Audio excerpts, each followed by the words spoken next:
বাপরে, শুনছেন তো?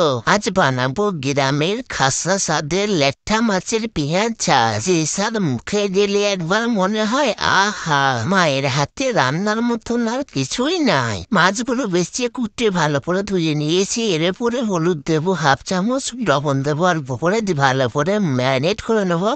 মাছগুলো আমি ভালোভাবে ম্যারিনেট করে নিয়েছি। এরপরে চুলোটা ধরিয়ে দিয়েছি। চুলোর মধ্যে প্রথমে কড়াটা চাপিয়ে দেবো। কড়ার মধ্যে দিয়ে দেবো পরিমাণ মতন সরিষার তেল।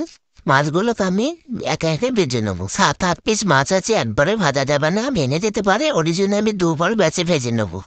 প্রথমবার আমি 4টে দিয়েছি, ভেজে তুলে নেবো। এক পাশটা ভাজা হয়ে গেছে লাল লাল করে, আর এক পাশটা উল্টে দেবো, দিয়ে ভেজে তুলে নেবো। এরপর আমি আর 4টে মাছ আছে, সেই 4টেও দিয়ে দেবো।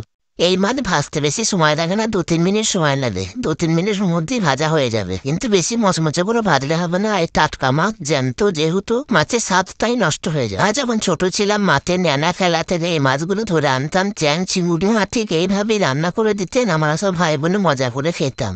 সে যে কি স্বাদ বলার ভাই, আপনারা না খেলে বুঝবেন না যে কিরকম। সাজ ভাজা কমপ্লিট। মাছের তেলের উপরই একটা তেজপাতা ছিঁড়ে দিয়ে দিয়েছে। 3টি মিডিয়াম সাইজের কুচি করে নিয়ে পেঁয়াজ।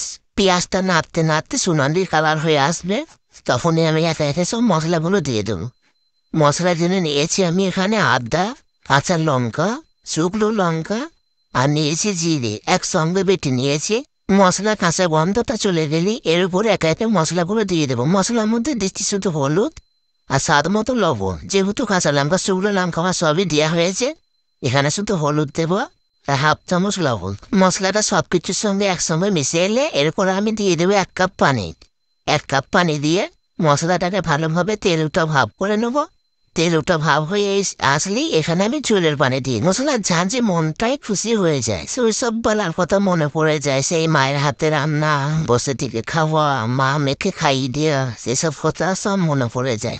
মশলা থেকে তেল ছাড়তে শুরু করলেই আমি এবারে চুলের পানি দিয়ে দেবো।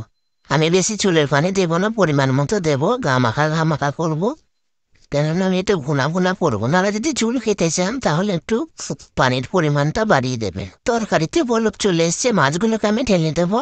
ঢেলে একবারে আলতো হাতে নাড়িয়ে থেকে আমি কিছুক্ষণের জন্য ঢেকে দেবো। তরকারির যখন বলক আসে ওই সময় ঘরের গন্ধে মনে হয় প্রতিবেশীরাও জানতে চায় ওই ঘরে কি রান্না হচ্ছে। 10 মিনিট পর ঢাকনাটা খুলি, গ্রেভিটা যখন সুন্দর মনে হয়ে আসে, ঠিক ওই সময়তেই ধনে পাতা দিয়ে এতটুকুই করলে আহা, এক বাটি ভাত আর মাছের ঝোল আনতে লাগে। ধৈর্য ধরো ভাই, সাপটা জমতে দাও। শেষে একটা কথা বলি, রান্না শুধু পেট ভরানোর জিনিস না, এটা মন ভরানোর একটা শিল্প। তাই ভালোবেসে রান্না করুন আর 1 চামচ ভালোবাসা দিতে ভুলবেন না। আজকে এই পর্যন্তই, আবার দেখা হবে অন্য ভিডিওর সঙ্গে। সবাই ভালো থাকবেন, সুস্থ থাকবেন। আল্লাহ হাফেজ।